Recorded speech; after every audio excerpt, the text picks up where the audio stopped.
नमस्कार मैत्रिणी. तर असं सकाळी सकाळी उठून मी ना स्वयंपाक बनवत होते. तर मस्त भाताला फोडणी दिली, म्हणजे जिऱ्याची फोडणी दिली. आम्हाला पांढरा भात जास्त खायला आवडत नाही आमच्या साहेबांना.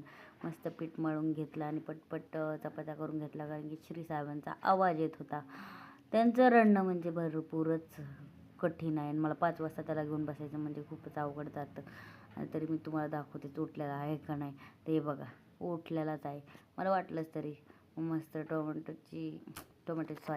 मसुरीची डाळ करत होते. कांदा टाकला, मस्त कांदा परतून घेतला आणि टोमॅटो टाकलं. टोमॅटो टाकल्याच्या नंतर मस्त टोमॅटो गाळून दिलं. तवर तर श्रीवाच्या काकालाच होता. त्याला स्वयंपाक म्हणून मी चपात्या पटपट पटपट बनवून घेतल्या होत्या. मग भाजी काय त्याला घेऊन जरी करता येते. मस्त मसाले टाकून घेतली, कोथिंबीर टाकून घेतली.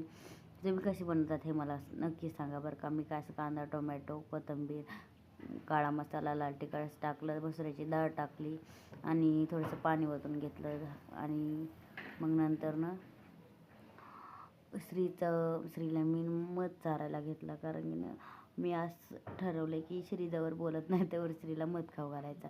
डॉक्टरना विचारून मग डब्बा तयार केला आणि हे बघा श्री बाय करतो. भेटूया नेक्स्ट ब्लॉगमध्ये. बाय.